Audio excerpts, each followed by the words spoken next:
Vamos a iniciar. Él reside en Panamá desde el año 2014. Es médico psiquiatra, psicoanalista. Es miembro titular de la Sociedad Psicoanalítica de Caracas, de la Internacional, de la IPA y de la FEPAL. Miembro de IPA y FEPAL. Es miembro titular con funciones didácticas de la Asociación Panameña de Psicoanálisis. Es presidente de la Sociedad Psicoanalítica de Caracas. Es director del Instituto de Psicoanálisis de la Sociedad Psicoanalítica de Caracas. Es presidente de FEPAL 2002-2004. Miembro de la Casa de Delegados de IPA del 2000 al 2003. Presentación de trabajos y coordinador de paneles en congresos psicoanalíticos latinoamericanos e internacionales. Chair de IPA del 2018 al 2019. Coautor del libro Terrorismo de Estado y Violencia Psíquica, con el artículo Autocracia y Violencia Política en la Institución Psiquiátrica, hacia un plan de acción social con base psicoanalítica. La violencia, una lectura desde el psicoterapeuta, el psicoanalista y su método. En el libro de las violencias, compresiones y escenarios desde el psicoanálisis, Alfredo Castro, editor. Ha participado en varios artículos publicados en revistas psicoanalíticas nacionales e internacionales. Autor del libro Desafíos del Psicoanálisis Hoy, Repensar lo Establecido, que hoy pues vamos a charlar, ¿no? sobre este libro. Redactor de Latinoamérica del concepto Drive, Pulsión para Paradigm. Y tiene varias publicaciones. Podemos señalar algunos artículos como Posiciones políticas y posiciones mentales, del psicoanálisis problematizador al psicoanálisis problematizado, Clínica y ética en psicoanálisis, Identidad, adolescencia y grupos, el campo de la transferencia y la contratransferencia en la formación psicoanalítica, las funciones de la psicología del rol del psicólogo en la práctica psicoterapéutica. Pues le damos la palabra a nuestro ponente del día de hoy y agradecemos su tiempo para compartirnos toda su experiencia en relación a escribir este libro. Por ahí están los videos, doctor. ¿Usted nos indica en qué momento quiere que se transmita el video? Bueno, si quiere podemos comenzar con el video. A ver, sí.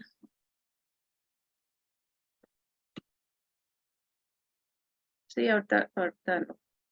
Ok.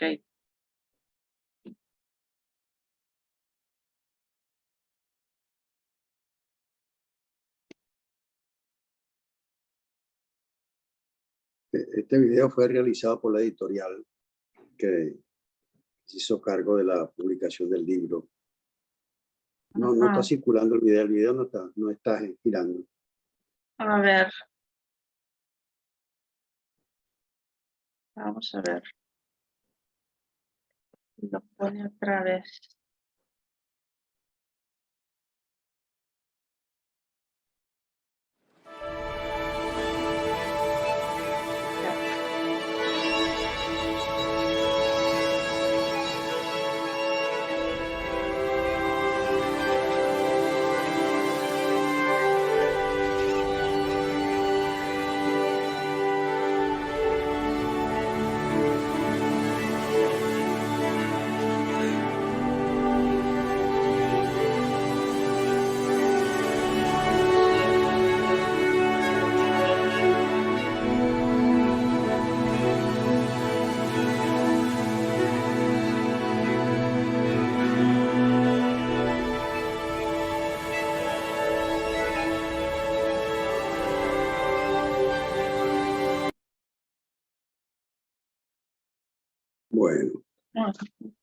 Bueno, comencemos entonces, ¿no? Voy a charlar un poco sobre mi experiencia de lo que me ha llevado al psicoanálisis y a escribir sobre psicoanálisis. ¿No?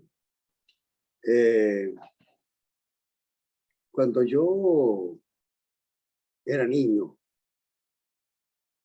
yo sentía mucha curiosidad por, digamos así, por las cosas que no entendía, lo cual me llevaba a hacer preguntas sobre lo que me despertaba dicha curiosidad. Y realmente no siempre encontraba respuestas. O las respuestas que encontraba era que esas preguntas no se hacían. Lo cual me dejaba insatisfacción y frustración realmente, ¿no? Yo creo que eso quedó como una especie de huella en mi vida, digamos así, ¿no? Y quizás reapareció muchas veces más adelante en el transcurso de toda mi vida. Desde pequeño también,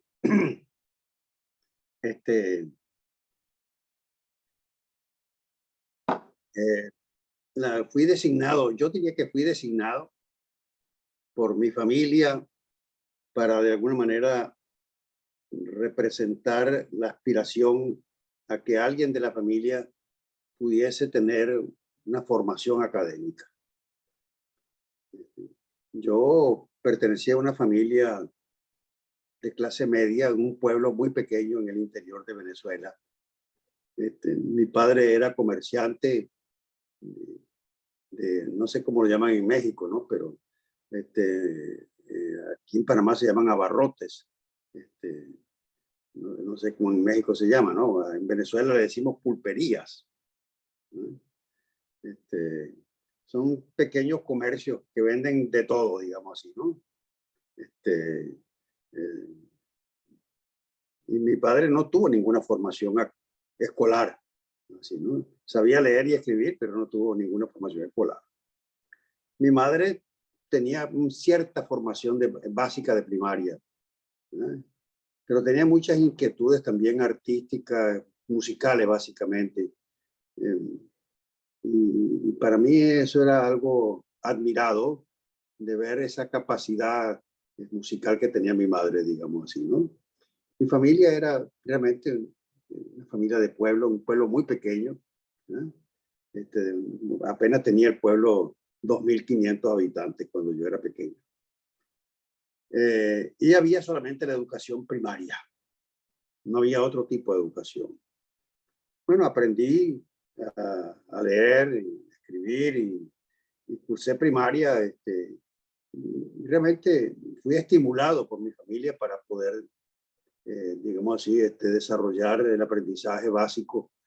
Y ellos consideraron que yo debía continuar estudiando y yo también quería seguir estudiando. Habían modelos idealizados de lo que eran los profesionales, que eran los médicos del pueblo, digamos así, ¿no? Quizás allí apareció en mí o en mis padres el deseo que yo también fuese uno de esos personajes idealizados para, de alguna manera, tener algún, digamos así, representación en la vida para ellos, digamos así, ¿no? Total que cuando terminé la primaria, decidieron enviarme a Caracas, la capital de la República, a estudiar bachillerato. Una migración nada fácil, a los 12 años de edad, así lejos de mi familia, con 2 días de viaje desde mi pueblo hasta la capital, en carretera de tierra, digamos, en esa época, ¿no? Fue una experiencia traumática, no fácil. En Caracas vivía un tío paterno,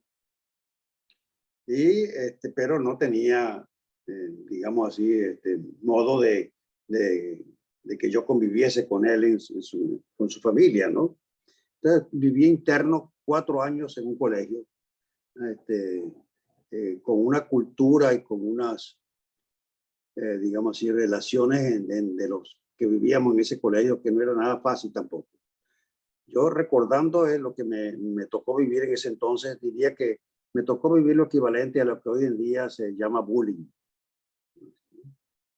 Yo era de alguna manera un niño entrando finalizando la pubertad y entrando en la adolescencia, digamos así como muy ingenuo con respecto a lo que era la vida en la ciudad. Y había una especie de lucha digamos así, por tener ¿cómo se podría decir? Porque tener algo así como la atención de parte de los educadores o de parte de los niños más grandes. Había una población desde los 12 hasta los 18 años en ese colegio. No era fácil convivir con esa diferencia etaria. No era nada fácil.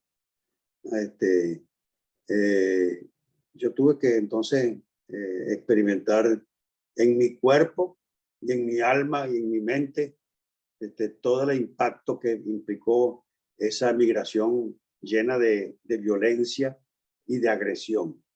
Uno podría decir que yo fui una especie de sobreviviente de esa experiencia en esa etapa de mi vida. Imagino. Con todo el despertar de todos esos muchachos de la sexualidad adolescente, de las angustias frente a esa sexualidad donde compartíamos solamente varones, digamos así, ¿no? No fue una experiencia nada fácil, ¿no? Con mucha violencia, mucha agresión y agresión física realmente, ¿no? Para sobrevivir uno tenía que recurrir a la agresión necesaria para poder sobrevivir, digamos así, ¿no? Pero bueno, sobreviví. Pero eso quedó también en mí como una especie de experiencia que luego en mi análisis yo pude trabajar de alguna manera, de una forma que me fue muy útil para pensar lo psicosomático. ¿Sí? Al llegar a Caracas, empecé a tener gripes a repetición. Más adelante, cuando estudié medicina, tuve un sabio profesor de patología médica. Entendí lo que eran las manifestaciones psicosomáticas de las emociones que no se procesan a través de la mente y a través de la palabra. Así, ¿no?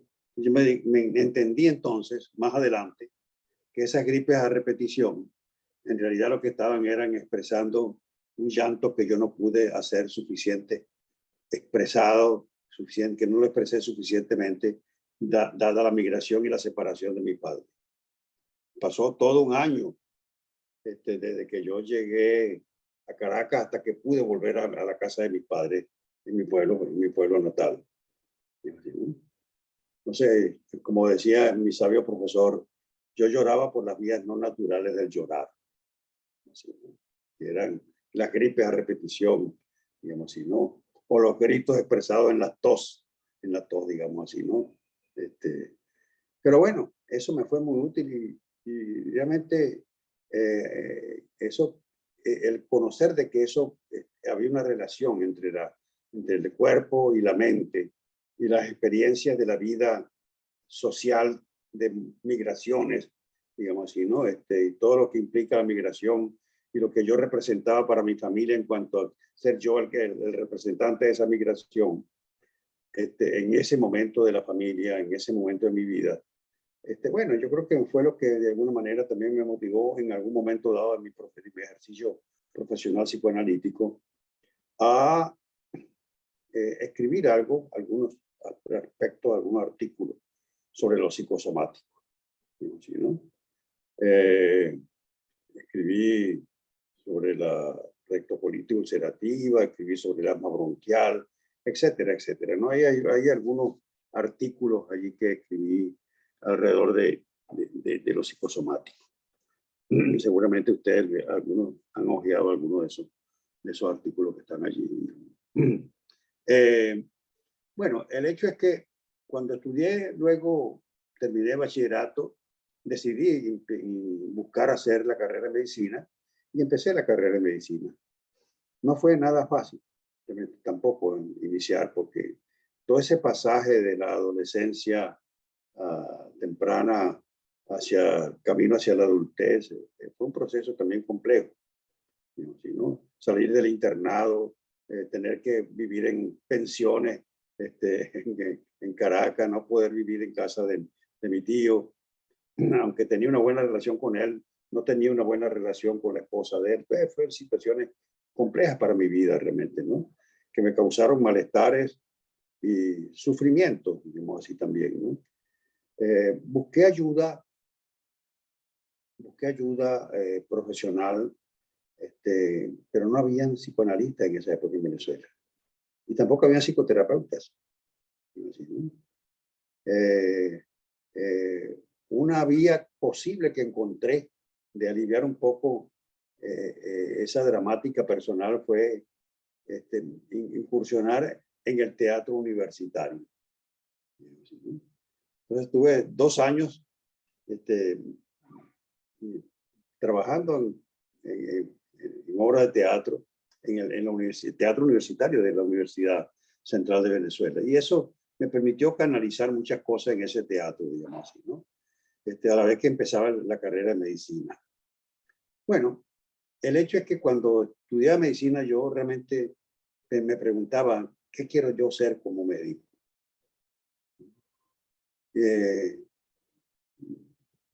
Me interesaba la anatomía, me interesaba la fisiología, me interesaba la bioquímica, la verdad que no.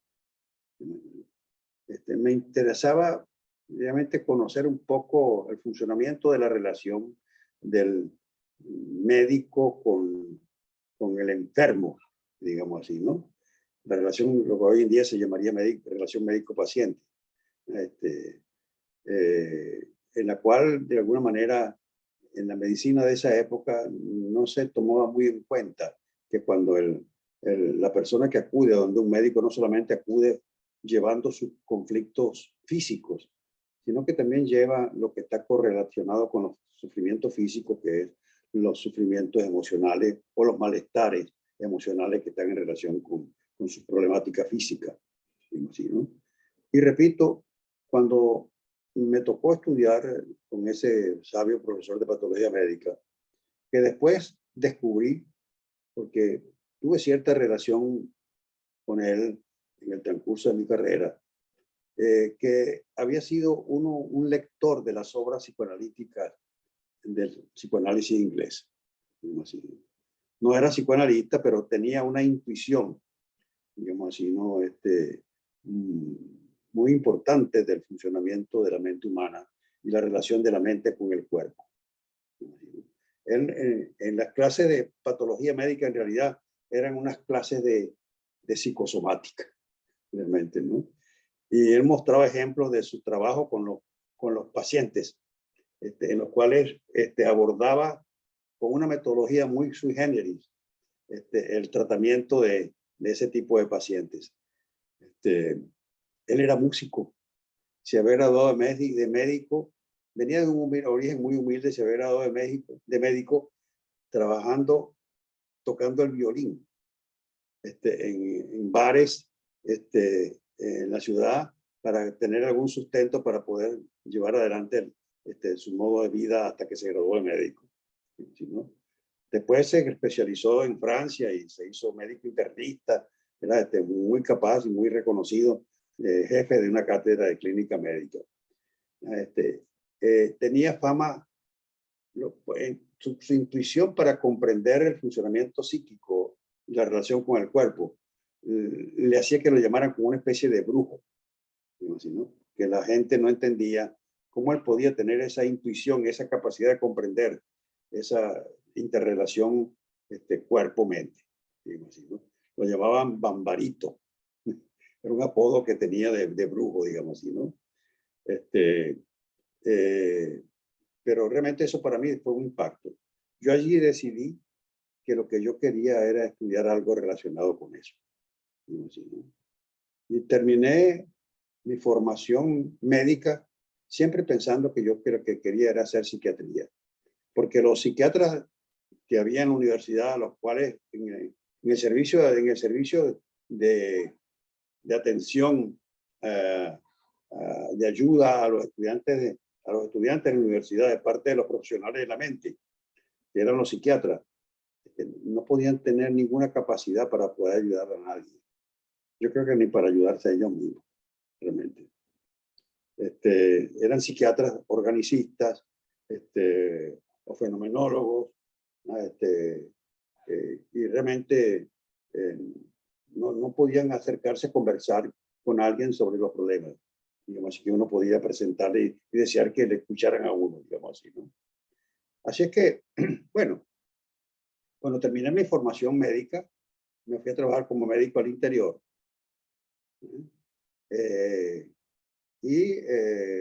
Pasé 2 años de residente en un hospital del interior. Y allí también pude sentir el impacto de la relación interhumana entre los profesionales que tenían ya cierta jerarquía dentro de las instituciones y los que éramos más jóvenes, digamos así, ¿no? Pude vivir las tensiones intergeneracionales, ¿no? Y el maltrato que podía haber hacia los más jóvenes cuando no se les daba espacio para poder también tener acceso a actividades académicas o administrativas, digamos así, ¿no? Y seguí con mi propósito. Estaba comenzando allí una universidad en el oriente, en el suroriente del país. Y había un profesor de psiquiatría que habían contratado de Brasil, que había trabajado mucho en el aspecto del trabajo social psiquiátrico. Y yo en ese momento pensé, hice relación con él y fui a sus clases de psiquiatría, y tuve la fantasía de irme a estudiar psiquiatría a Brasil, ¿no?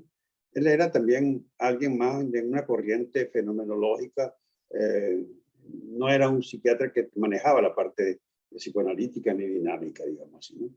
Hasta ese entonces no habían llegado psicoanalistas a Venezuela. Estoy hablando del año 62, por allí, ¿no? El año 62. Bueno, el hecho es que cuando terminé la formación de la residencia médica, decidí irme a Caracas a buscar una residencia psiquiátrica. Dio la casualidad, yo diría la fortuna, de que en ese momento se estaba abriendo el primer posgrado de psiquiatría dinámica en Venezuela. Y estaban empezando a llegar los psicoanalistas a Venezuela. Se formó, uno de los fundadores del psicoanálisis en Venezuela, se había formado en Francia, se había formado también en Brasil, en Colombia, y él fue promotor venezolano de ese curso de posgrado en psiquiatría dinámica, ¿no? Que en realidad fue una especie de curso introductorio al psicoanálisis, a mi modo de ver. Yo había pensado hacer cualquier posgrado de psiquiatría, no importara cuál fuese, porque no sabía si habían posgrados de psiquiatría dinámica. Me enteré en ese momento de que había ese posgrado. ¿No? Entonces empezó también a llegar psicoanalistas venezolanos que se habían formado en Argentina, en Londres, en Francia, en México, en Chile. Bueno, me tocó vivir esa experiencia de ser de alguna manera iniciador como alumno de la formación de psiquiatra dinámico en Venezuela. Para mí, antes de eso, cuando adolescente, al no encontrar yo ayuda profesional en los psiquiatras de la universidad, para mí fue un gran alivio encontrar la lectura de obras de Freud, ¿verdad? Y la lectura de un libro de Karen Horney que se llama La personalidad neurótica de nuestro tiempo. No sé si ustedes lo han ojeado en algún momento dado. Cuando yo leí La personalidad neurótica de nuestro tiempo, dije, bueno, pero este soy yo. Aquí me veo yo reflejado, digamos así, ¿no? Y después encontré otro libro de un psiquiatra americano que se llamaba Louis Beach, cuyo título es Alégrate de ser neurótico. Y dije, bueno, menos mal que hay alguien que promueve que uno se alegre de ser neurótico, digamos así, ¿no? Bueno, en la convulsión adolescente que yo tenía en ese momento que leí estos libros, yo no sabía si era neurótico o era otra cosa distinta a ser neurótico realmente. Yo creo que en esa etapa uno atraviesa por muchas cosas en la vida emocional que pasan de una estructura a otra estructura y uno se puede asustar, asombrar o interesar en saber de eso, digamos así, ¿no? Los que se asustan mucho no buscan explorar lo que pasa en ese movimiento de la vida psíquica de uno y buscan orientaciones profesionales donde no tengan nada que ver con la exploración de su vida psíquica propia, ni tampoco explorar la vida psíquica de los otros. Y así, ¿no? Se refugian, yo diría, en metodologías donde no tienen nada que ver con el sufrimiento humano y las emociones del otro, sino que buscan reducirlo a lo físico nada más, digamos así, ¿no? A mí eso no me interesó. Cuando yo terminaba los estudios de medicina, yo presencié, no había medicamentos en esa época. Estaban comenzando a aparecer algún tipo de medicamentos. Yo fui interno como estudiante de medicina en el Hospital Psiquiátrico de Caracas y allí pude ver cómo estaban los locos hacinados en salas, semidesnudos, delirando, alucinando, digamos así, con violencia terrible entre ellos, donde los tratamientos únicos que se ejecutaban era o encerrarlos en una celda, o darle shock eléctricos, o darle shock insulínico. Nada más.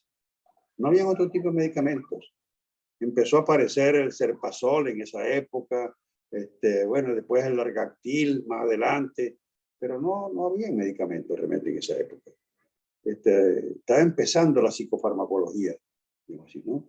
En mi posgrado de psiquiatría hubo un profesor que se había formado en Londres como psiquiatra y vino a dar algunas clases de lo que estaba empezando a hacer la psicofarmacología en ese entonces, digamos así, ¿no?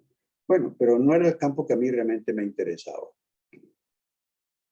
Así que cuando terminé la formación psiquiátrica, se estaba abriendo el primer curso de psicoanálisis en Venezuela. Entonces fuimos llamados a concursar para ese curso los que estuviésemos interesados en hacer la formación psicoanalítica, y de los concursantes tuve la suerte, vamos a decirlo así, o la posibilidad de ser seleccionado para formar ese primer curso de psicoanalista, y fuimos 4 psicoanalistas que nos formamos en Venezuela. Digamos así, ¿no? Los primeros psicoanalistas formados en Venezuela. Allí, antes de hacer esa formación psicoanalítica, yo había empezado ya una psicoterapia psicoanalítica con un psiquiatra dinámico que se había formado en Canadá. Estuve, durante mi formación psiquiátrica, estuve 3 años, 3 veces por semana, yo diría que en un análisis, aunque no tenía el título de psicoanalista, pero se había psicoanalizado en Canadá. Y el ejercicio de su práctica profesional era como en un diván, como si fuera un psicoanálisis, digamos así, ¿no? Aunque no estaba titulado como psicoanalista. Yo la casualidad curiosa, que lo comento con ustedes, de que ese mismo personaje que me trató en la formación psiquiátrica, después optó a la formación psicoanalítica junto conmigo y no fue aceptado, curiosamente. Después se dedicó a otras ramas, se alejó del psicoanálisis o de la parte de psicoanálisis. Era muy kleiniano él, digamos así, en su manera antes de ser rechazado en la formación psicoanalítica, su manera de trabajar era muy en el corte, llamado corte kleiniano, digamos así, ¿no? Pero bueno, el hecho es que cuando comienzo yo la formación psicoanalítica, no fue una experiencia tampoco fácil iniciar la formación psicoanalítica. Yo quería ser psicoanalista, pero cuando comencé la formación hubo una situación que me impactó mucho y estuve a punto de no continuar la formación psicoanalítica. Cuando uno de los profesores, en un seminario, nos pidió que participáramos hablando de del artículo que estábamos trabajando de Freud. Y yo levanté la mano. El artículo era los 2 principios del suceder psíquico. Y yo levanté la mano y dije, en esta parte de lo que está diciendo Freud, yo pienso que... Y ahí me interrumpió. Y dio un golpe en la mesa y dijo, aquí, en voz alta, dijo, aquí no se viene a pensar a Freud. Aquí se viene a aprender a Freud. Yo me dije, bueno, ¿cómo es esto que aquí no se viene a pensar? ¿Cómo así, no? ¿Estamos acaso en una escuelita de muchachos de primaria, como esos profesores de antes que nos dicen cómo debemos aprendernos las lecciones de memoria, de repetir, ¿verdad? Sin pensar lo que estamos estudiando? Esto es lo que a mí me interesa, el psicoanálisis. A mí no me interesa esto. Bueno, eso me tocó muchas sesiones de análisis, trabajar si yo iba realmente a continuar haciendo la formación psicoanalítica o no, digamos así, ¿no? Bueno, parte de esto dejó una huella muy profunda en mí que me hizo aceptar continuar la formación y pensar que no todos los profesores, los maestros, como lo llaman ustedes en México, iban a ser iguales a este maestro, digamos así, ¿no?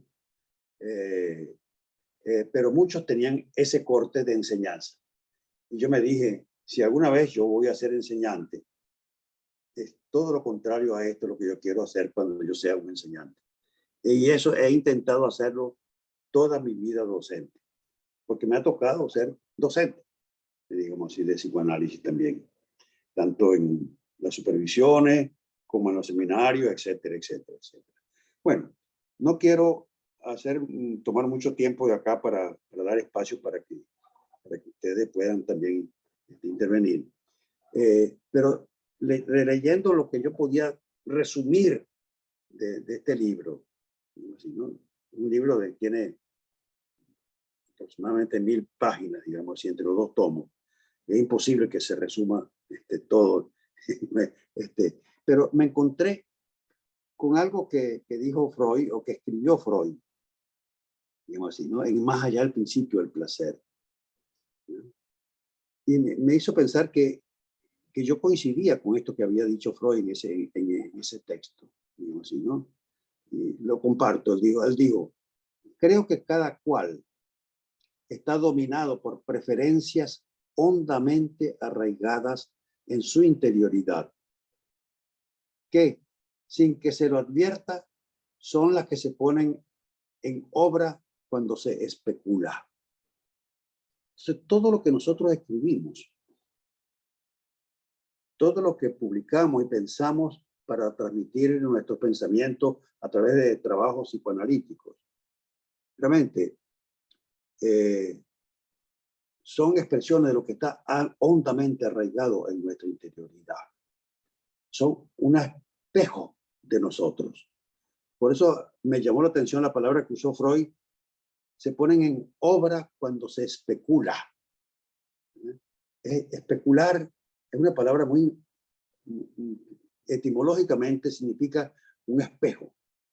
Lo especular, lo de espejo, lo que se refleja de uno en lo que uno escribe, piensa, transmite. Es un espejo, digamos así, ¿no? Pero también tiene otras acepciones etimológicas. Además, tiene la acepción de investigación, de juicio, de exploración, digamos así, ¿no? Pero yo creo que lo que uno muchas veces transmite a través de los pensamientos que uno plasma en trabajos son reflejos de la experiencia vivencial que uno ha tenido como ser humano en la vida, digamos así, ¿no? De allí que por eso muchas de las las presentaciones que yo he hecho en mis trabajos, son realmente reflexiones de mi experiencia de vida, digamos así, ¿no? Cuando yo abordo temas como la violencia, temas como la ideología, temas como lo psicosomático, ¿verdad? Ahí en todos estos temas, digamos, y estoy de alguna manera abordando aspectos que han tenido que ver con reflexiones que han pasado por mi propio análisis, por mi experiencia de vida, digamos así, ¿no?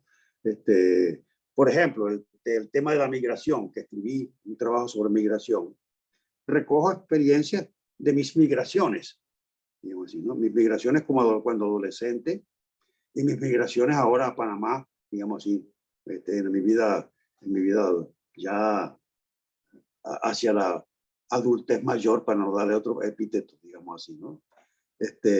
Pero son experiencias de vida que recojo y comparto, digamos así, ¿no? Cuando hablo sobre la pandemia, por ejemplo, en un trabajo que escribí sobre la pandemia vista desde el psicoanálisis, hablo de algo así como de lo que está metafóricamente concebido como mirar la pandemia como algo que nos infecta, nos puede infectar en la vida y nos puede exponer a angustias muy profundas, muy terribles, ¿no? ¿Y a qué tenemos que recurrir para prever cualquier desarrollo peligroso de esa infección que nos llega? No solamente en parte de los virus, sino de los virus mentales, metafóricamente hablando. ¿No? ¿Cómo vacunarnos, ¿no?, para que no ser destruidos por esos aspectos emocionales que nos pueden llevar a la muerte inclusive, digamos así, ¿no? Entonces, bueno, un poco eso son las producciones teóricas que yo también he realizado, y he utilizado diversos recursos para trabajar esos diversos aspectos de mi vida personal especuladas en los trabajos. He utilizado, por ejemplo, los cineforos para pensar a través de los cineforos la vida de los seres humanos, incluyendo la mía, por supuesto, digamos así, ¿no? Donde trabajo aspectos relativos a la sexualidad, a las emociones, a los sentimientos de amor y de odio, a la violencia, digamos así, ¿no? A la sexualidad perversa, etcétera, etcétera, digamos así, ¿no? Así que otro aspecto que me ha importado muchísimo, que tiene que también tiene que ver con especulaciones o espejismos sobre mi propia vida institucional, es lo que ha pasado en mi vida institucional, digamos así, en la institución psicoanalítica, digamos así, mis experiencias en las instituciones psicoanalíticas, cuando he tenido que ejercer roles como miembro base de las instituciones, o como miembro de alguna manera de responsabilidades de administrativas dentro de las instituciones, digamos así, ¿no? Para invitar a pensarnos, para ver qué perturba de una manera importante o qué se puede, digamos así, hacer para que esas perturbaciones no sean perturbaciones amenazantes o peligrosas para la misma. Un poco esto, no sé si está bien que termine acá para que podamos tener más espacio para conversar.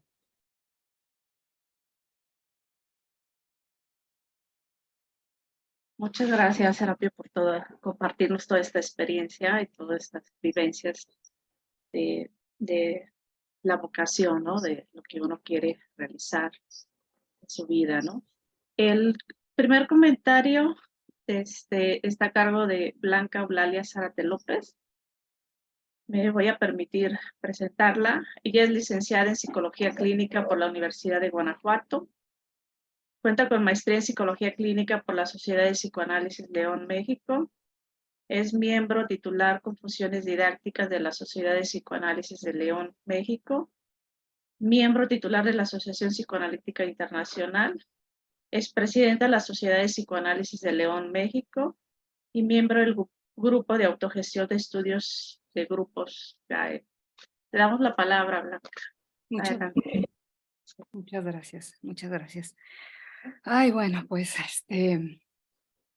Sí, debo iniciar confesando que por más que me esmeré, pues no pude concluir la lectura del libro, porque como muy bien se los acaba de decir, es un libro que no solo es extenso, ¿no? Es un libro complejo, es profundo, que nos obliga a leer cada uno de los artículos una, dos, tres y hasta cuatro veces, ¿no? Tiene un estilo muy particular que a mí me impactó profundamente, se los voy a compartir ahorita en un ratito, ¿verdad? Pero de tal manera que por la profundidad y la complejidad y la variedad de los temas, ¿no? Porque ya Serapio nos compartió algunas cosas, muy pocas, ¿no? De verdad, es un, como les comento, es un libro muy, muy amplio. Entonces, pues sí, debo decirles que escribí, yo creo que fácil, unos 5 o 6 borradores. Y entonces me parecía que no eran suficientes, ¿verdad? Para poder abarcar. Y entonces dije, a ver, bueno, pero pues tampoco se trata, ¿verdad? De abarcar todo esto. Yo creo que lo importante es compartirles pues lo que tocó en mí, lo que me cuestionó, lo que me llamó la atención. Seguramente cuando Pedro o Andrés hagan también lo propio, van a decir cosas a lo mejor muy diferentes a las que les voy a compartir, ¿verdad? Pero bueno, inicio diciéndoles esto precisamente para hacer énfasis en la riqueza del libro, ¿no? Y entonces, pues bueno, les voy a leer mis reflexiones, les voy a compartir mis reflexiones. Pues al leer este valioso libro, me encontré ante una compilación de trabajos realizados a lo largo de la trayectoria de uno de los psicoanalistas más comprometidos con el desarrollo y la transmisión del psicoanálisis en América Latina. Uno de los propósitos que el autor tiene al escribir este libro, y que cito, es dejar un testimonio de su encuentro con pensadores psicoanalíticos, así como con aquellos pertenecientes a otras disciplinas. Entonces, abarca lingüística, lógica, antropología, integra literatura, arte, filosofía, etcétera, etcétera. Entonces observamos un encuentro que, como él lo describe muy bellamente, se equipara a un proceso migratorio, ahora que nos hablaba de migración, ¿no? De su experiencia de vida en todas estas cuestiones de los viajes y pues de la migración, ¿no? En un proceso tan difícil. Dice, es un proceso migratorio de los diversos territorios conocidos a otros nuevos y desconocidos. Eso es lo que hacemos todos los días, ¿no? Cuando estudiamos, cuando integramos, cuando aprendemos. Y yo creo que eso lo pude ver muy bien en su trabajo, teniendo para ello que hacer frente en el proceso a diversas angustias, incertidumbre, duelos y dolorosas heridas narcisistas, como muy bien nos lo compartió. Es un libro en el que el autor aborda variados e importantes, complejos temas, pero con una mirada que busca repensar, problematizar, cuestionar lo establecido como verdad hasta este momento, pues nos advierte que de no hacerlo así, nos puede llevar a transformar conceptos teóricos en un dogma de fe, en conductas de sometimiento, en ideologías recitarias, totalitarias, que pretenden explicar todo, que se muestran como una solución única a todos los problemas, pero que no permiten sitios de vacíos. Nos recuerda, en este sentido, que el psicoanálisis surge y se inserta en la cultura y la problematiza desde su inicio, influenciando los marcos sociales y científicos, siendo entonces uno de los principales objetivos el trascender del psicoanálisis los niveles más primitivos e inconscientes de la mente, haciéndolos conscientes, integrando, transformando, creando a través del pensamiento reflexivo. A lo largo de la lectura de los artículos, describe cómo el psicoanálisis está sustentado en un pensamiento dialéctico, crítico, que permite puntos de vista contrapuestos, que permite cambios, que estudia los fenómenos en su permanente interdependencia y en su acción recíproca, pues todo está en constante movimiento, movimiento interno y transformador. Pensamiento basado en un materialismo que cuando es dialéctico, entonces es creador, dando lugar a cambios y a diferentes niveles de integración, posibilitando también posiciones políticas e ideológicas revolucionarias, en donde lo que se conserva es lo que debe permanecer, pero problematizándolo, fomentando la capacidad de simbolización. Posiciones políticas que no imponen modelos de identificación, permitiendo que se gesten diferentes talentos e intereses personales, pero también colectivos. Y es justo desde este lugar donde nos invita a pensar, a escribir y a trabajar en nuestra práctica clínica. Es con esta libertad de pensamiento con la que se formó, con la que nos comparte una serie de artículos organizados en 7 ejes. Teoría y teoría de la técnica, el eje metodológico, docencia, formación psicoanalítica, psicoanálisis y psicoterapia, infancia, psicosomática y finalmente psicoanálisis en la cultura y en la sociedad. Esta forma de pensar, de abordar los diferentes contenidos, obliga al lector a leer con profundidad, con detenimiento, a releer y a plantearse cuestionamientos como el autor lo hace. Son más de 90 artículos que nos comparte, que sería imposible, como les comentaba, discutir sobre todos ellos. Solo quiero compartir algunas impresiones que me dejó. Por ejemplo, su respeto por las diferentes formas de pensar, sus experiencias de vida, le permiten adentrarse en lo comunitario, lo grupal, lo institucional, desde los lugares que ocupó como candidato en las primeras generaciones de la Sociedad Psicoanalítica de Venezuela y posteriormente como profesor, como analista didacta, como investigador de los fenómenos psicopatológicos, como presidente de asociaciones, como presidente de FEPAL, manteniendo siempre su interés por cuestionar las corrientes actuales en el pensamiento psicoanalítico latinoamericano y su impacto en la estructura del pensamiento psicoanalítico de los egresados. Su apertura a la discusión, su sensibilidad y profunda empatía por el sufrimiento humano se observan también en los artículos sobre clínica, en los que refleja una amplia comprensión psicodinámica y su manejo de la técnica psicoanalítica. Por ejemplo, analiza en el artículo El enigma de los celos a través de Medea de Eurípides, los celos y su relación con la envidia a través de la tragedia de Medea, cuestionando si este sentimiento es característico de la mujer y por qué. Reflexiona en su artículo Verdad, Transferencia y Memoria acerca de que la verdad psicoanalítica debe buscarse en el vínculo transferencial y que solo tiene una existencia localizable entre el analista y el analizado. O realiza una revisión sobre la perversión y sus vínculos con la angustia de castración de oralidad sádica primitiva en un caso clínico. Nos presenta en su artículo Organizaciones y desorganizaciones del yo una revisión exhaustiva y profunda acerca de estos estados y los mecanismos implicados, así como su manifestación, análisis y manejo técnico en un proceso psicoanalítico con una paciente con la que trabajó durante varios años. O nos comparte rico material clínico que muestra el funcionamiento de una personalidad narcisista y el proceso realizado hacia la edificación, en donde comparte todas las miradas posibles, todas las posibles hipótesis, ordenamientos que surgieron en él durante el proceso y que son posibles de gestarse, de pensarse, no solo gracias al análisis personal, sino a las vivencias cotidianas del analista, al trabajo de supervisión, al intercambio con otros colegas.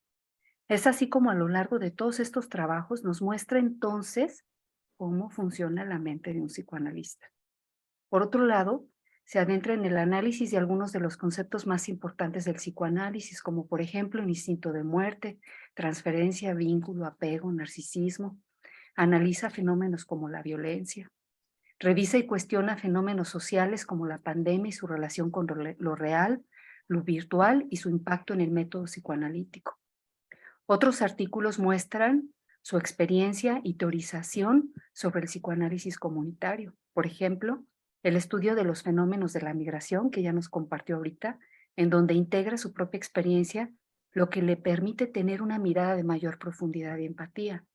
También comparte una propuesta en salud mental comunitaria a través de los cineforos, que ya se adelantó y les compartió.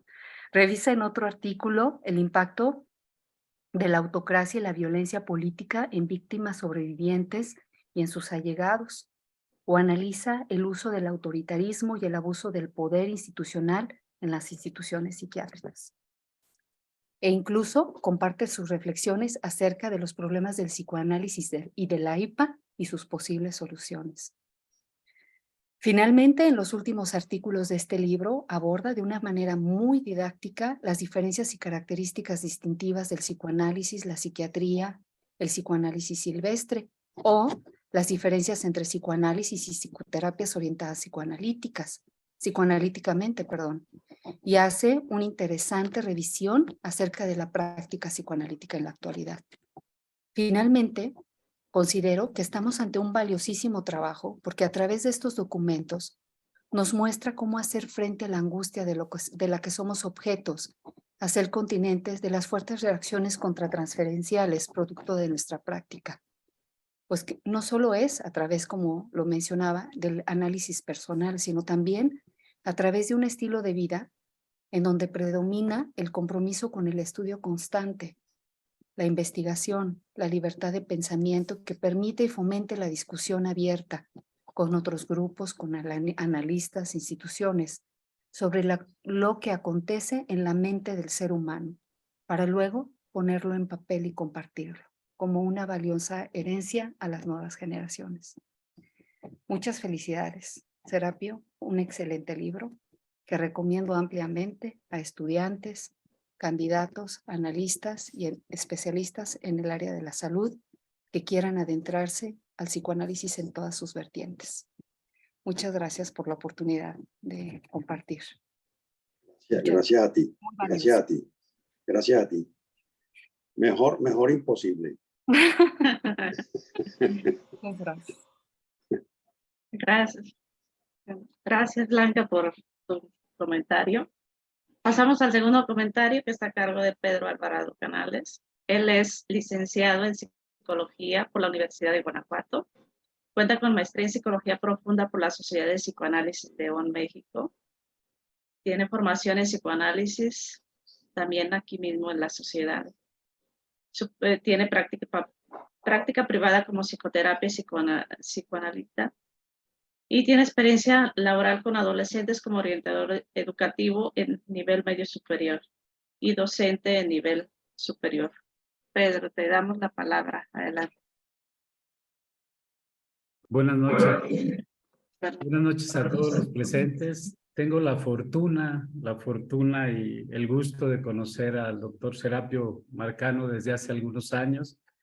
Siempre he admirado y respetado su trabajo, además de estar hoy aquí con ustedes para comentar su libro Desafíos del psicoanálisis hoy, repensar lo establecido.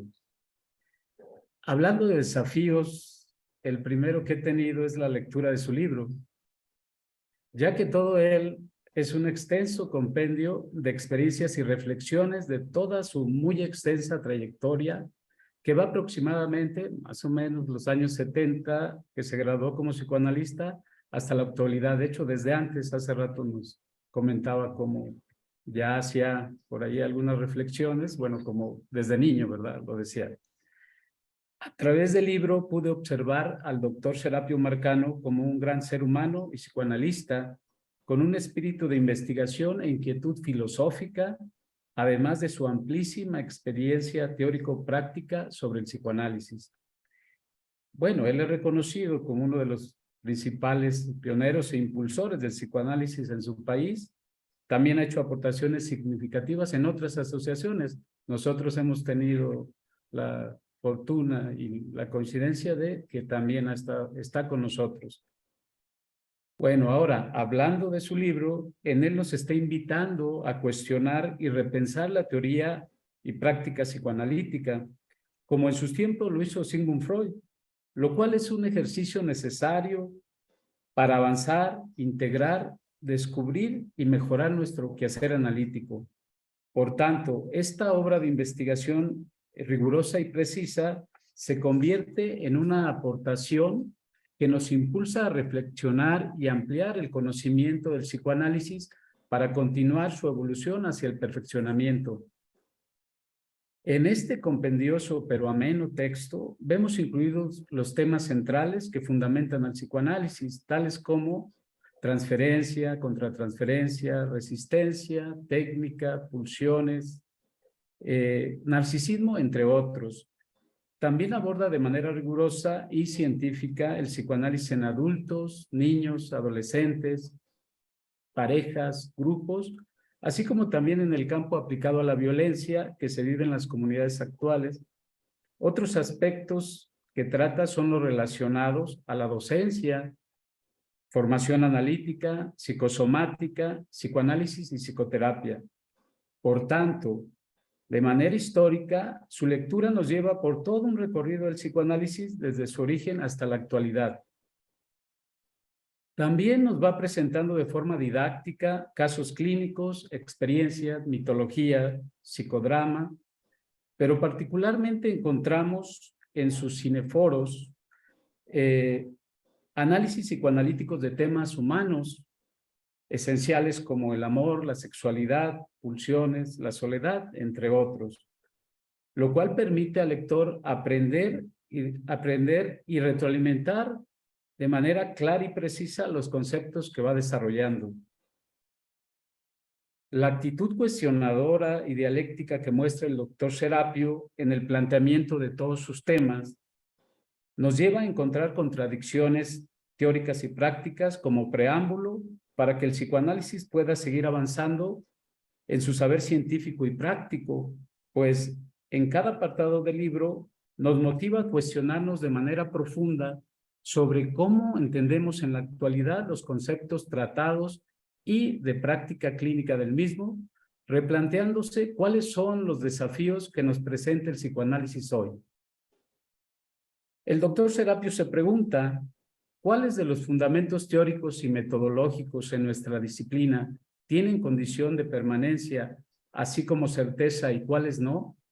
En mi opinión, esta pregunta es una clara invitación para cada uno de nosotros a cuestionarnos el marco de referencia psicoanalítico en cuanto a la teoría y práctica con el que nos desenvolvemos actualmente en nuestro quehacer. Al irlo leyendo, nos vemos atrapados en ese ejercicio tan sencillo pero útil de cuestionarnos, que nos lleva a clarificar nuestra visión y postura psicoanalítica. Al hacerlo, nos permite tener mayor apertura, flexibilidad de pensamiento y acción.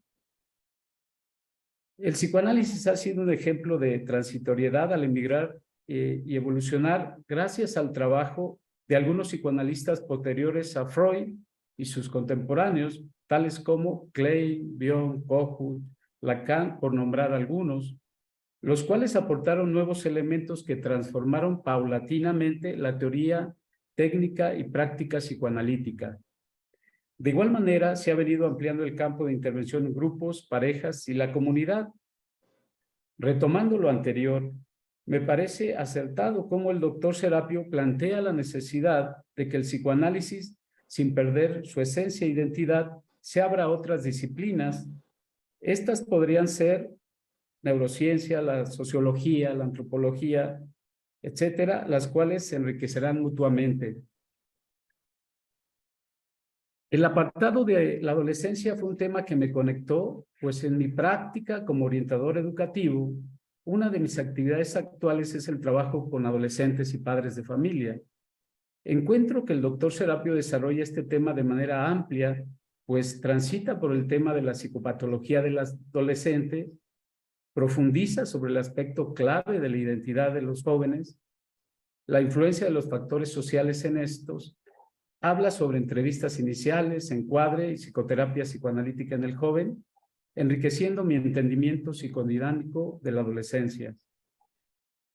Respecto al tema de la docencia y formación psicoanalítica, el doctor Serapio aborda las áreas de docencia, análisis didáctico y supervisión, señalando de manera puntual algunos de los aspectos a tener en cuenta por parte de todas las asociaciones psicoanalíticas en cuanto a la transferencia, contratransferencia, encuadre, entre otros aspectos por parte del analista, maestros y supervisores que podrían obstaculizar la formación de los candidatos.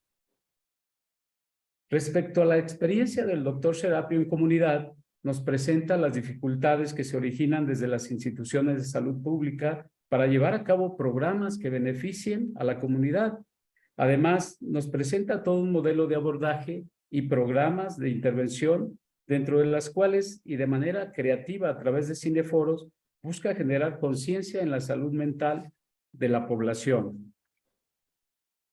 Finalmente, la lectura de este libro me ha actualizado, motivado, inspirado, me ha hecho pensar en mi entendimiento personal, conceptual y mi práctica psicoanalítica. Doctor Serapio, agradezco su generosidad. Gracias. Y yo la tuya. Sí. Hacer esta lectura y esta síntesis también interesante que abarcaste de todos los diferentes aspectos que he tocado en este texto, digamos así, ¿no? Muchas gracias. Gracias. López. Sí. Muchas gracias. Gracias, Pedro, por tu comentario. Bueno, el tercer comentario está a cargo del maestro Andrés Conde Mejía. Él es psicólogo clínico por la Universidad Marista de San Luis Potosí, psicoterapeuta por parte de la Asociación Regiomontana de Psicoanálisis. Cuenta con estudios en Chile de psicoanálisis relacional. Creador de modelo de psicoterapia psicodinámica a poblaciones vulnerables. Es catedrático a nivel universitario y es miembro fundador del Grupo de Estudios de Psicoanálisis de Relacional de San Luis Potosí. Miembro de la Asociación Mexicana de Psicoterapia y Psicoanálisis Relacional y es candidato también de la formación de psicoanálisis por parte de nuestra sociedad. Encargado del área de psicoanálisis cine por parte de la Asociación Mexicana de Psicoterapia y Psicoanálisis Relacional. Andrés, te damos la palabra. Muchas gracias, Angélica. Hola, doctor. Hola. Un saludo a todos. Hola, Andrés. Trataré de ser lo más relativamente rápido posible para poder acceder a la parte de las dudas y los comentarios que creo que a todos nos va a enriquecer. Pero bueno, me permito antes que nada agradecer a la Asociación Psicoanalítica de León por darme la oportunidad de hacer un comentario personal sobre mi lectura del texto del doctor Marcano. Yo conocí al doctor Marcano primero a través de la palabra de mis maestros, de oídas, hablando de su temple como analista, al igual que el apoyo que ha brindado para la configuración de SPL, de Grupo de Estudios de la IPA, a una sociedad componente. Y después tuve la oportunidad, junto a mi generación, que nos hiciera preguntas a lo largo de las site visits. Para quien no sepa qué es esto, se trata de un grupo de analistas didactas que supervisa nuestra formación de forma complementaria a la asociación, en donde nos preguntan sobre nuestra evolución clínico-teórica a lo largo de los semestres. Dentro de estas, el doctor Marcano hacía preguntas que notaban a leguas los años de práctica analítica, más de 50 para ser exactos, como se ha dicho en varias ocasiones, y nos preguntaba nuestro sentir como candidatos, al igual de preguntas relacionadas con el análisis de la transferencia y su aplicación. Y aunque las preguntas no eran muy numerosas, por otras razones que no vienen al caso, eran harto agudas y tenían un eco en nosotros que se mantenían a lo largo de los seminarios y de los meses. Entonces, al saber que su texto estaba ya publicado por la editorial Barks & Jules y ver que estaba disponible el primer tomo de Desafíos del Psicoanálisis Hoy, repensar lo establecido, sinceramente en ese momento no sabía qué esperar, ya que como les comento, mi acercamiento al doctor había sido mediante mis maestros, comentarios, anécdotas y esas preguntas sagaces de las site visits. Y tengo que hacer un breve corchete, porque estamos hablando de que cada quien tuvimos nuestra lectura particular, que para el momento que yo comencé a leer el primer tomo que tengo aquí en mis manos, estaba, y en cierta medida estoy, en una crisis en mi formación analítica, debido a que a lo largo de ya algunos años de lecturas psicoanalíticas, seminarios, supervisión, formación constante, análisis, etc., me cuestionaba de la identidad de nosotros analistas latinoamericanos, ya que después de más de 10 años de travesías psicoanalíticas, me di cuenta de mi falta de formación en lecturas latinoamericanas y una franca falencia en lo que se practica en nuestra Latinoamérica. Me percaté de cómo en muchas ocasiones tenían un pedestal a nuestros clásicos maestros, Freud y su teoría de la pulsión y el desarrollo psicosexual, Melanie Klein en torno al concepto de fantasía y el mundo interno, Abraham y su concepto de melancolía, Ferenczi y su técnica elástica, Rang y el concepto del trauma del nacimiento, Helen Dodge y sus aproximaciones psicoanalíticas sobre el adolescente, Winnicott y sus estudios del desarrollo a través de fenómenos tradicionales, Little y sus estudios de transferencia delusional, Lacan y su articulación del inconsciente que está estructurado como un lenguaje, tomando como base la lingüística, en un larguísimo etcétera. Esto que acabó de decir no solo busca lo que en apariencia es un ejercicio de exhibición narcisista, sino dejar en evidencia que en ese momento yo viví una serie de carencias de autores latinoamericanos. Me gustaría hacer notar que en ningún momento menciono que no existe el psicoanálisis latinoamericano como práctica. Eso por supuesto que existe, y tanto su calidad como perdurabilidad son notorias y ampliamente reconocidas. Pero me refiero principalmente al psicoanálisis latinoamericano y mexicano como una escuela de pensamiento. Porque una cosa que se ha dicho que ha sido una de las cosas que me gustó mucho de su texto, doctor, es no nada más son nociones de ciencia, sino de epistemología que menciona a lo largo, que a mí me parece fundamental.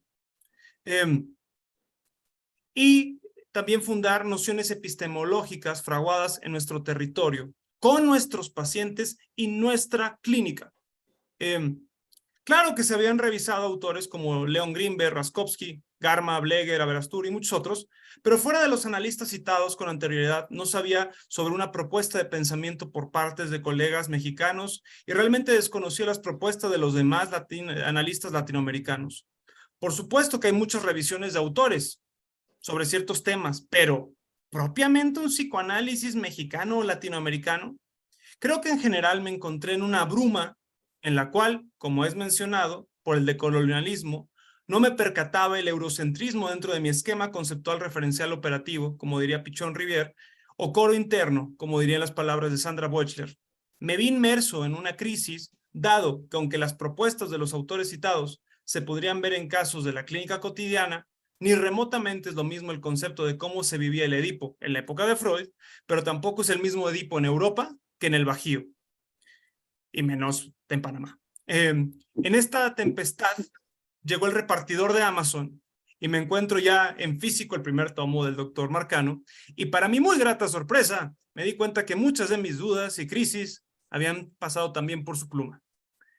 El nombre del texto, Desafíos del psicoanálisis hoy, repensar lo establecido, busca tomar los conceptos establecidos por los grandes maestros del psicoanálisis y hacer una traducción tanto a nuestra Latinoamérica como a la actualidad.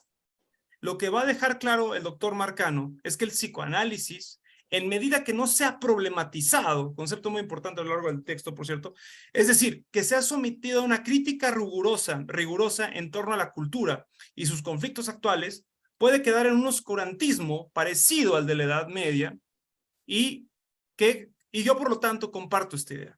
Y es que el psicoanálisis pueda ser revisado en su contexto específico y en su momento histórico. ¿Y esto qué significa? Significa hacer un retorno a los maestros, no para rechazarlos, como hay ciertas personas, sino para hacer una revisión en torno a sus propuestas y en contraste con la ciencia contemporánea, que claro que incluye las ciencias duras, pero también las ciencias sociales. Esto incluye nociones de neurobiología, epistemología, filosofía, antropología, economía, etc. Una de las grandes virtudes es la fácil relación que puedes sentir a lo largo de la lectura de casos clínicos. No esperen encontrar un analista que solo muestra sus dianas, sus logros, sino un analista que se percibe como humano, donde nos muestra errores, aciertos, infortunios, olvidos, incertidumbre, momentos de encuentro con sus pacientes para luego mostrarnos ataques al pensamiento, como diría Bion. Cualquier analista con experiencia o sin ella puede verse que la marca de la casa son problemáticas latinoamericanas, conflictos de nuestros neuróticos. Porque ahorita que decía de Karen Horney, doctor, pues ella es otro tipo de neurótico, nosotros somos latinoamericanos, otro. Y al igual, otra característica muy importante es el peso que el doctor Marcano le da al contexto de sus pacientes. Sin dejar de lado su postura eminentemente freudiana, se observan cuestiones del día a día y también cuestiones del día a día del propio analista. Las temáticas del texto, me voy a ver un poco redundante porque ya las dijo Blanca y Pedro, pero es la teoría y la técnica, la metodología psicoanalítica, claro está, la adolescencia, la docencia y la formación psicoanalítica, un prólogo de un texto que ahorita también se mencionaba, psicoanálisis, cultura y sociedad, que lo disfruté bastante, y una teorización a través del cine en foros, donde recomiendo fehacientemente las críticas de La ciudad de las mujeres de Federico Fellini y la película de Hable con ella del español Pedro Almodóvar, lo psicosomático, temas de la infancia, y rematamos con temas de psicoterapia. Como podremos darnos cuenta, estamos ante un texto variado, rico y cargado de muchísima experiencia psicoanalítica. El doctor Marcano nos da la oportunidad de acercarnos de una forma muy íntima a su clínica psicoanalítica, presentándose como un analista que no tiene miedo a hablar de su propia verdad. Insistiría con esto, pues para Marcano no se trata de despotricar críticamente hacia Freud, sino más bien un retorno hacia su contexto particular y aplicarlo con el escrutinio psicoanalítico, el cual es nuestra clínica. Y como diría el argentino José Bleger, nuestro laboratorio privado, que es nuestro consultorio. Y Marcano nos muestra más de 50 años de experimentación psicoanalítica, de tomar autores, conceptos y aplicarlos para posteriormente hacer una crítica conceptual profunda. Uno de los ecos más importantes que ha causado en mí es la idea de un psicoanálisis latinoamericano. Y aunque Marcano menciona que aún como tal estamos en una etapa seminal, existe la posibilidad que cada vez se pueda formar más a partir de ideas, conceptos, pero sobre todo de clínica. Una de las grandes cosas que invito a quienes están escuchándonos es dar la oportunidad a nuevos analistas que se integren en su propio esquema conceptual referencial operativo, que pensemos nuestros casos en nuestro propio entorno y con todo lo que eso implica. El texto del doctor Marcano hace eco de los textos de Winnicott, que son honestos y en donde se busca priorizar la vivencia del paciente y el analista. La teoría emerge de la práctica analítica y es nuestro deber como analistas que la teoría se acomode a la psicopatología actual y no que el paciente se adapte a nuestra teoría. Dentro del texto encontrarán la voz de un analista que nunca dejó de cuestionarse su práctica analítica y que a pesar de los logros y dianas personales, se mantiene en el eterno lugar de aprendiz. Me parece un texto que servirá, como mencionaba Blanca hace rato, servirá tanto como para personas que apenas están acercándose al psicoanálisis, ya que encontrará una visión fresca y actual, pero también para el analista experimentado que busca refrescar conceptos y repensarlos a la luz de una visión que nunca dejó de lado el aspecto sociocultural que nos atraviesa tanto a paciente, pero también a nosotros. Me permito terminar esto haciendo una breve cita del autor que servirá de plato de entrada para quien quiera introducirse en la lectura de este gran texto. Me permito abrir cita. Psicoanalizar no es aplicar una buena teoría, sino estar disponible para detectar y acoger lo inédito e insólito que irrumpe en la experiencia coloquial de la transferencia. Muchas gracias, doctor, por todo su esfuerzo. Te agradezco. Gracias a ti, Andrés. La verdad que los tres no han podido hacerlo mejor, lo hicieron mucho mejor que lo que lo habría hecho yo. Muchas gracias, realmente.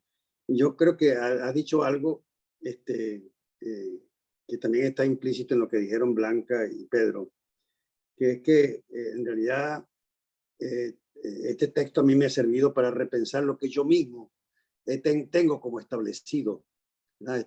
Como psicoanalista y como pensador del psicoanálisis, digamos así, ¿no? Yo creo que en la medida en que yo vuelva a leer al artículo y he vuelto a leer y volví a leer artículos de este texto, vuelvo a pensar qué dejaría y qué quitaría del mismo o qué transformaría del mismo, digamos así, ¿no? Por ejemplo, uno de los conceptos que hay en el libro que yo he repensado es el concepto de clínica, ¿no? Y uno de los trabajos que tengo en el libro precisamente se llama Clínica y Ética, donde yo de alguna manera ahí tomo posición frente al concepto médico que todavía permea nuestra tarea como psicoanalista, digamos así, ¿no? Para finalizar esta breve respuesta a ustedes, para mí fue un impacto útil reencontrarme con la carta de Freud a Ferenczi, en la cual Freud le dice a Ferenczi, estos analistas dóciles, ¿no? Se sometieron a las normas que yo les impuse, ¿no? Lo tomaron como tabúes o dogmas que tienen que ser revisados algún día. Digo así, ¿no? Bueno, un poco con esto respondo un poco a las palabras de ustedes tres. La otra cosa final es que con respecto a lo teórico, en la praxis, el primer nivel teórico lo tiene el analizando, no lo tiene el analista. Las teorías son del analizando, no del analista. Y por lo tanto, cuando yo pienso en el trabajo con un analizando, me preguntan qué teoría utilizo yo en mi trabajo con analizando. Yo digo y respondo, yo soy pacientista.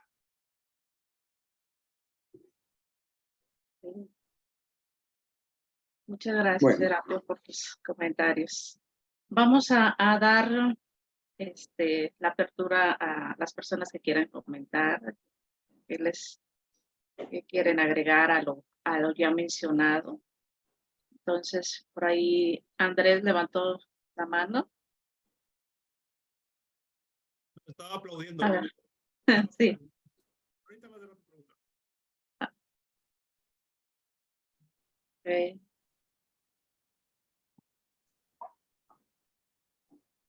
¿Alguien quiere hacer algún comentario? Yo, Angélica. Sí. Ahora Elías, adelante. Hola. Hola, ¿qué tal? Hola. Buenas noches. Hola. Pues igual que decía Blanca hace rato, dije, al menos alguien tampoco lo terminó de leer, porque yo tampoco lo pude terminar de leer. La verdad lo adquirí hace pocos días. Voy hacia la mitad, entonces, bueno, tan perdida no estoy, pero sí me falta terminarlo. A mí lo que me gustó mucho, digo, ¿qué más puedo decir de todo lo que han dicho ya los tres, verdad?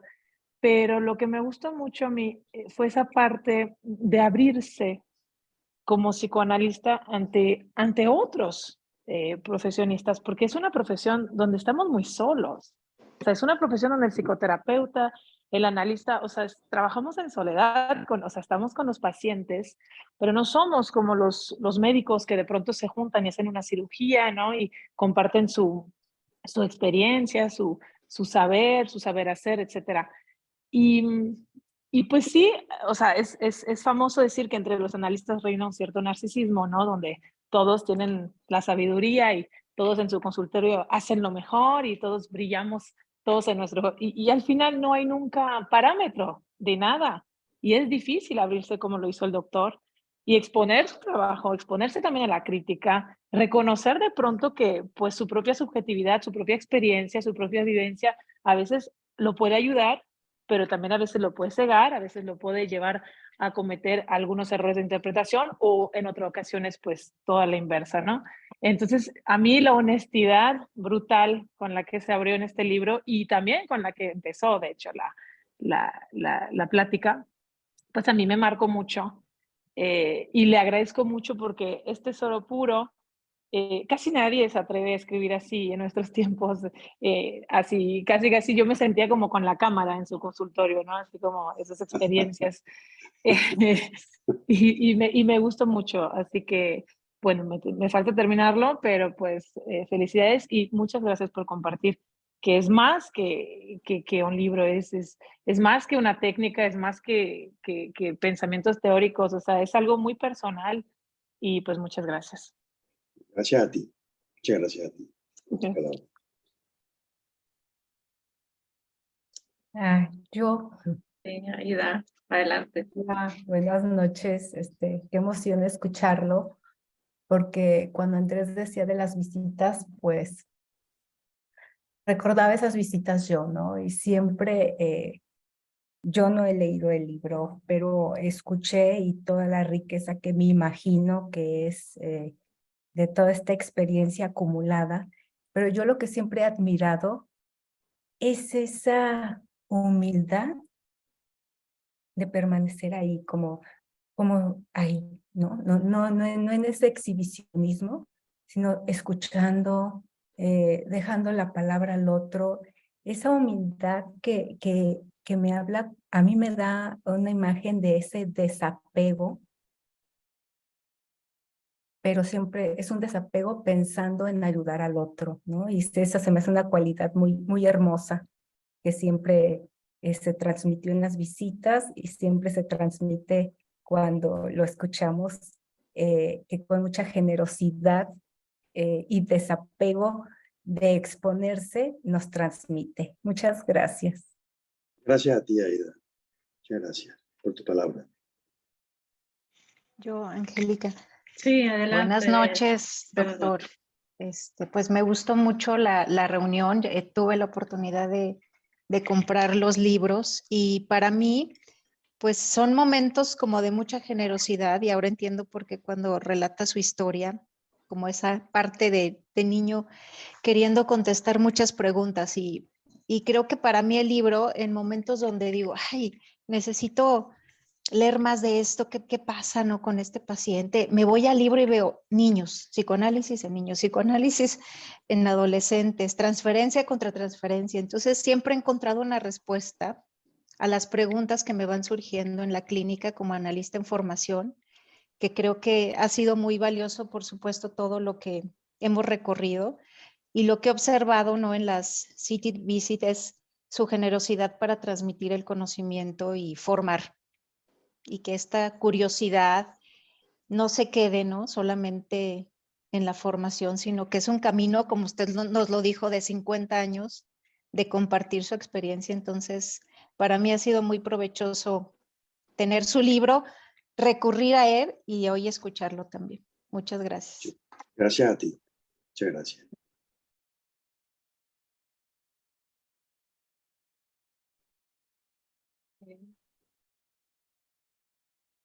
Esperamos más comentarios. Angélica, yo quiero participar. Sí. Ok. Muchas gracias, doctor. Creo que su libro a partir de ahora es un libro obligado. Evidentemente, nos transmite un psicoanálisis muy, muy humanizado y algo muy importante, o sea, usted con mucha facilidad nos transmite cómo ha sido su proceso de irse formando.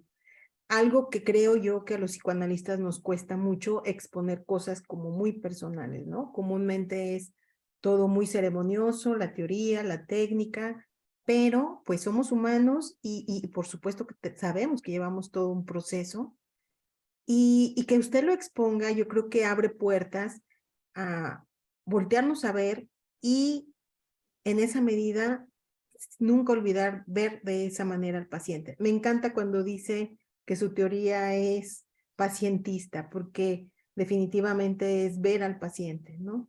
Muchísimas gracias, creo que es un libro muy generoso y pues sí, va a ser algo así ya, un libro obligado, ¿no? De lectura.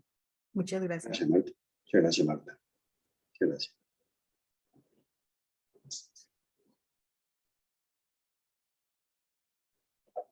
Ahora sí, Andrés. ¿Levantaste la mano? Y ahora sí. Sí.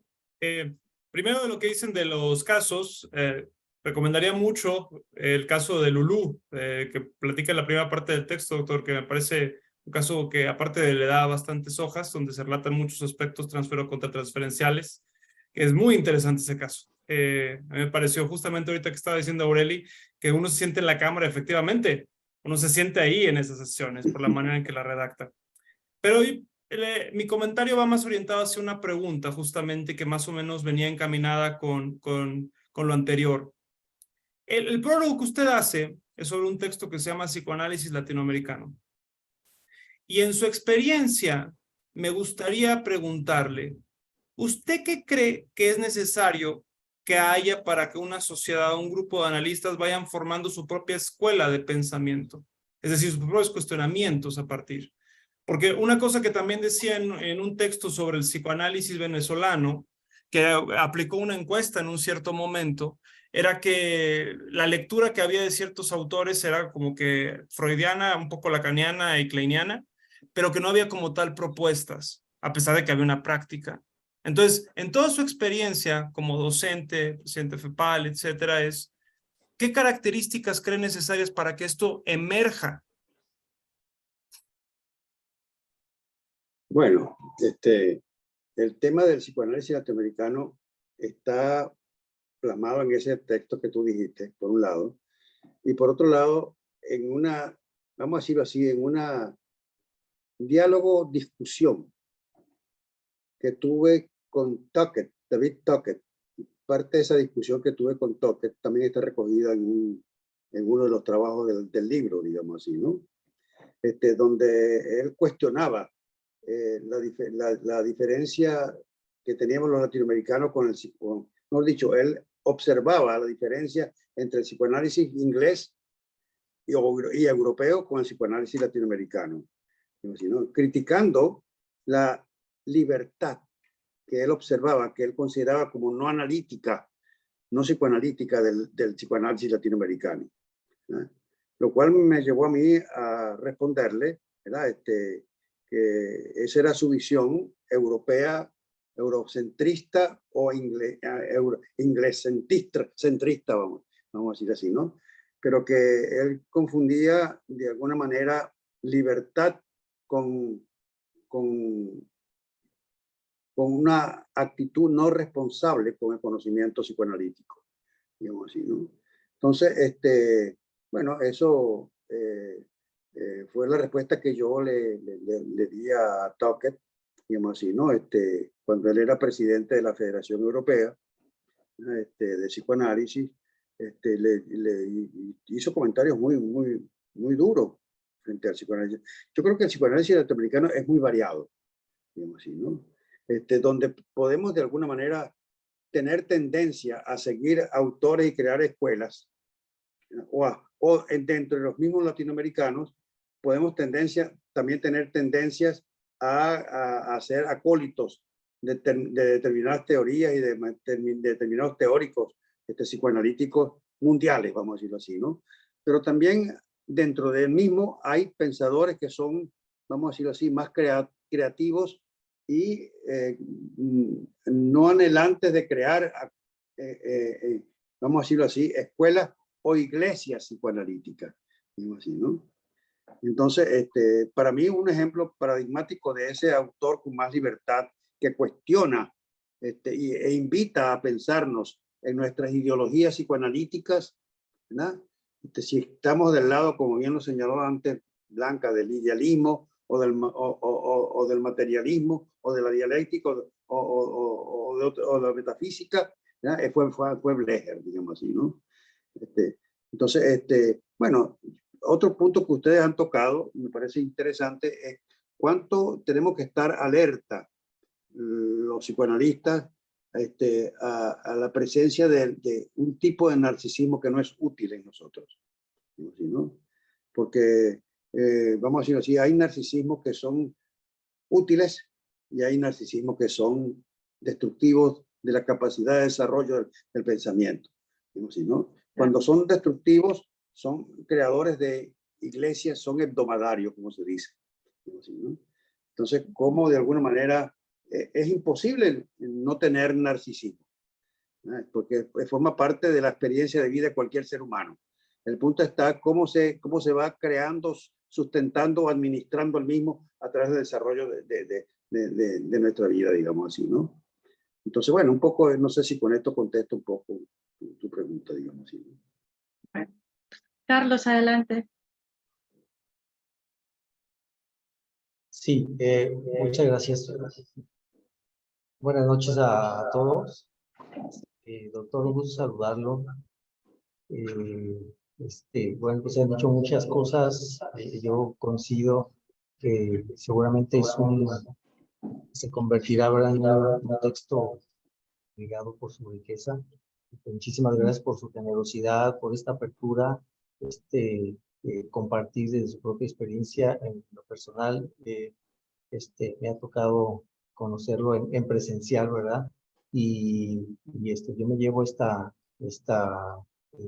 y desde que lo conozco, me es una persona muy atinada, muy pensante, muy puntual, ¿no? En sus puntos de vista, ¿no? Entonces, pues muchísimas gracias. Gracias a todos por sus comentarios. Yo creo que de mucha riqueza. Muchas gracias, doctor. Gracias a ti, Carlos. Sí, Vero. Bueno, buenas noches a todos. Yo quiero felicitarte porque lo escribiste, porque desde que te conocemos, que ya son muchos años, 10, 12, 13, no sé, siempre nos compartías artículos. Hablábamos de algo y decía, les voy a mandar algo que escribí. Y yo creo que todos los gozamos muchísimo. Enseguida nos los compartíamos, nos lo pasábamos. Nos tocó a Marisela, al doctor Hinojosa, a mí escucharte en el Congreso de FEPAL de Colombia, que ahora se va a repetir ahí en Cartagena, cuando llevaste esa parte donde habías investigado y habían mandado a todos los muchos psicoanalistas, esta pregunta, ¿no? De si en realidad existía un psicoanálisis en Latinoamérica. Entonces yo te quiero felicitar, a mí me emociona mucho que lo hayas puesto en papel, ¿no? Porque pues es tu trabajo de tantos años y a veces dejamos que esas cosas se pierdan. Por ahí ando viendo a Laura y aprovecho a saludar a Laura. Pues yo así, un abrazo enorme, yo sí lo compré en físico, lo estoy gozando de leerlo en el papel y yo te felicito. O sea, yo siempre me ha parecido que eres una persona muy inteligente, muy sensible, muy en la clínica y además con toda esta capacidad de plasmarlo en palabras que a veces se es bueno en la clínica, pero hay una dificultad para plasmarlo, ¿no? Y tú lo tienes. Tienes esa parte de poder unir la parte clínica con la teoría, con el pensamiento, con el cuestionamiento, porque a veces escribimos, pero escribimos repeticiones de lo que leemos. Y tú tienes también esa capacidad de este pensamiento crítico, pensante, y además tienes un pensamiento crítico siempre positivo. Y yo creo que eso es algo además súper rico en ti. O sea, siempre tienes puesto el ojo en la crítica, pero siempre en la parte constructiva. Crear algo, crear algo, crear algo. Yo nunca te he escuchado un comentario de una crítica para lastimar, Entonces yo creo que también es algo de reconocerte terriblemente. Siempre eres alguien que está buscando que haya empatía, que las cosas se aclaren, que las cosas se acomoden, nunca en el otro sentido. Entonces yo en lo particular te tengo un afecto muy grande desde el inicio y te digo, yo ver tus 2 libros ha sido así como de qué padre que hay un bebé que se queda. Muchas felicidades. Muchas gracias, Verónica, muchas gracias por tu palabra, por tu afecto. Sí, Marisela, adelante. Gracias.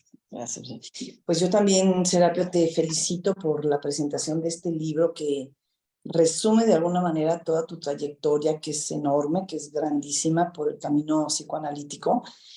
Y todo este tiempo, como decía Vero, que hemos convivido contigo, me ha parecido muy enriquecedor y creo que sí lograste eso que te propusiste y nos comentaste al inicio, de no ser una persona impositiva. Eres una persona más bien cuestionadora, pero propositiva, con profundas reflexiones que siempre invitas y motivas a compartir las experiencias, el pensamiento, las formas de interpretar la vida. Entonces, creo que la parte didáctica con la que nosotros hemos convivido, pues ha sido en ese sentido y realmente es un problema de muchas asociaciones y sobre todo esto que nos cuentas de ese tiempo que te tocó vivir a ti, de una enseñanza totalmente negativa donde pensar estaba prohibido, ¿no? Donde las filias y todas estas idealizaciones privaban, ¿no? Sobre la formación. Yo creo que pues toda esta guía institucional que hemos tenido y que en donde nos has acompañado ha sido muy buena porque has tenido esta actitud de receptiva y comparto totalmente contigo esta parte donde dices soy pacientista, es decir, todo este esfuerzo es interesantísimo y ver cómo funciona la mente humana y qué modelos tenemos de abordaje, ¿no? Para las problemáticas, la psicopatología, o sea, todo puede ser muy interesante, pero realmente lo importante, y yo creo que la gran razón de nuestro ser, es finalmente todo este esfuerzo está encaminado al paciente. Yo creo que ver a la persona y la manera como podemos ayudarla a entenderse a sí mismo, a mejorar, a ser feliz, a sentirse mejor en todos los aspectos, finalmente es nuestro gran objetivo, ¿no? Y en este sentido yo creo que los latinoamericanos somos demasiado clínicos, diría yo. Estamos mucho en la clínica y a veces nos hace falta escribirla, nos hace falta sistematizar todo esto que llevamos a cabo en un psicoanálisis que por supuesto tiene toda nuestra ideología, toda nuestra idiosincrasia, digamos, nuestra cultura. Y esto permea en nuestra técnica. Y pues podemos ser más libres, a lo mejor sí, qué bueno, comparados con los ingleses o con algunos autores que leemos y que luego sabemos que tuvieron pocos pacientes y muchísimos libros. Y escribieron de esos pocos pacientes muchísimas, una cantidad enorme de artículos, ¿no? Y muchos autores psicoanalistas que me tocó conocer también en el camino, que eran grandes clínicos, pues escribieron poco, como José Luis González, ¿no? Dupont, que tenían, pues sí escribieron, pero no la gran cantidad de experiencia que pudo haber sido transmitida a través de un libro, que por eso te felicito, qué bueno que lo haces tú. Y yo creo que sí hay que tener un poco más de investigación y poder vertir toda esta experiencia en escritos que nos ayuden a sistematizar nuestra propia técnica, nuestro propio método de estar con los pacientes. Un abrazo enorme también. Muchas gracias, Marisela. Un abrazo también para ti. Esto que acabas de decir me ha estado dando vueltas desde hace rato también. Como hablaron de casos que yo presento, uno de los casos lo titulé de la narcisización a la edipización, ¿no? Y ese caso me enseñó mucho. Y al final del trabajo que escribí sobre ese caso, recojo un poema que me brindó la analizanda, digamos así, ¿no? El poema se llama Ítaca, ¿no? Y lo cual me dio una, vamos a decir, una síntesis de lo que ella comprendió, lo que era su análisis, y que me transmitió a mí la comprensión de lo que era el psicoanálisis, digamos así, ¿no? Entonces yo creo que con este libro yo estoy de alguna manera también presentando mi viaje hacia Ítaca, y creo que estoy llegando a Ítaca en estos momentos. Así que espero que pueda contemplar todo lo que hay allí, con lo que tiene y lo que no tiene también. Gracias.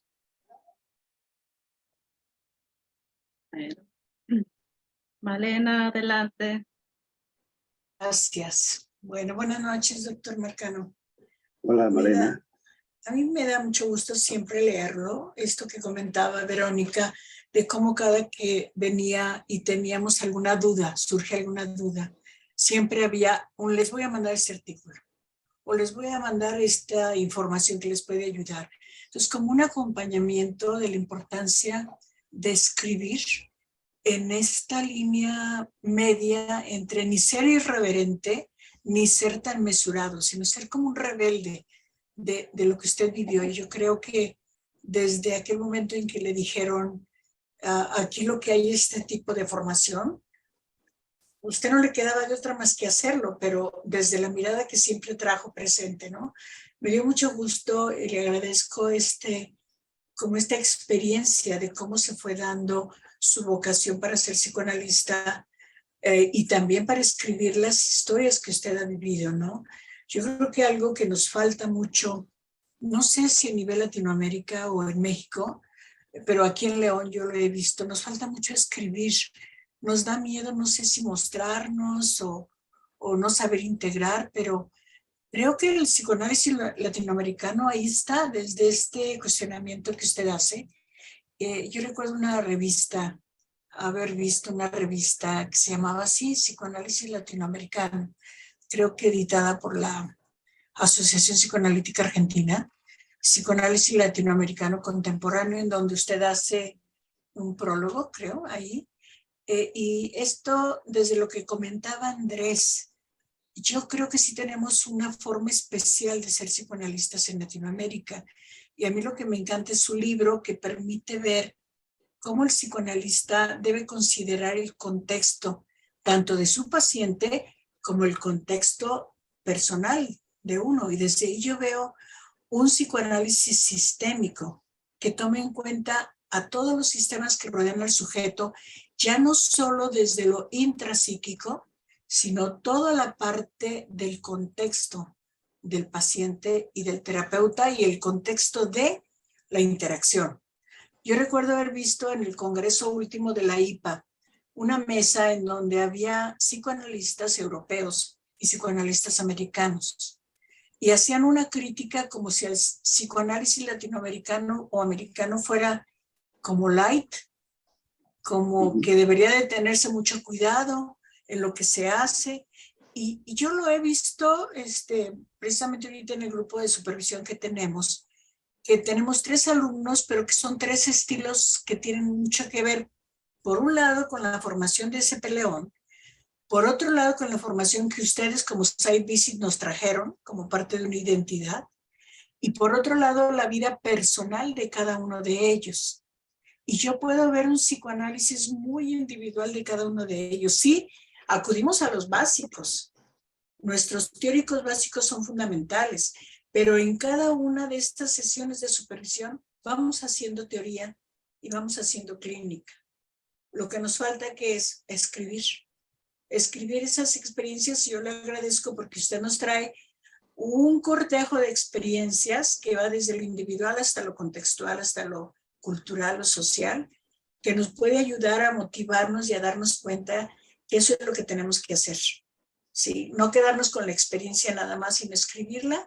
Y pues desde aquí muchas gracias por su generosidad, por dejarnos este texto, estos 2 textos o libros. Gracias, doctor. Gracias, Malena. Me hiciste acordar en mi comienzo de la formación analítica, hubo un congreso que antes se llamaba, en lugar de FEPAL, se llamaba COPAL, y se realizó en Caracas en el año 70. Y allí escuché al que era presidente de la IPA en ese momento, llamado Leo Rangel, ¿no? Y utilizó una expresión para definir lo que para él era el psicoanálisis, que me dejó, yo diría que está reflejado en el contexto de todo lo que yo transmito en este libro. Él dijo, el psicoanálisis en realidad, de llamarse psicoanálisis, debería llamarse bio, psico, socio, externo, interno, analítico, sintético. Así, ¿no? Okay. Por eso creo que lo que tocaba decir me hizo recordar todo esto que le escuché a Leo Rangel. Muchas gracias. Gracias, doctor.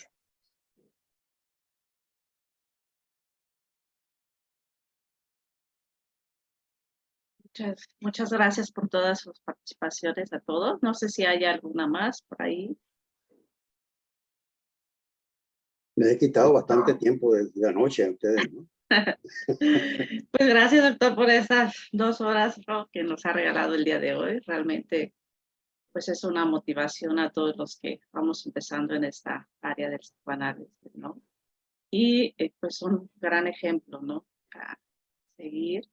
Y por esa humildad yo coincido también, ¿no?, esa humildad que transmite y esa también que comparte su conocimiento. Entonces, pues muchas gracias por todas sus contribuciones en este día. Y bueno, antes de que ¿Mande? A los comentaristas también felicidades, porque también nos transmitieron muchísimo, porque sí, sintetizaron mucho, claro, sí, cada uno desde muy... su visión, ¿no? claro. Sí, a Blanca, Pedro, Andrés, de alguna manera contribuyeron a integrar todo este trabajo, ¿no?, de esta obra creada. Sí. Muchas gracias. La verdad que estoy profundamente agradecido por la Sociedad de León, por todos ustedes, a todos ustedes. Sí, muy bien. Bueno, Y, bueno, el 14 de junio tenemos la sesión científica a cargo de nuestra presidenta actual de la Sociedad de Psicoanálisis de León, México, titulada La simbolización del vacío mental y su relación con la ansiedad. Entonces, vamos a invitarlos a todos a que ya nos veríamos de forma presencial en la sociedad. Entonces, no sé si hay algún otro comentario o alguien quiera cerrar ya el día de hoy. Nos veremos pronto en Colombia, ¿no? Ah, pues bueno, en el Congreso. Bueno, que pasen buena noche. Sí. Hasta luego. Pues buenas noches. Gracias. Buenas noches. Gracias. Hasta luego. Hasta luego. Bye.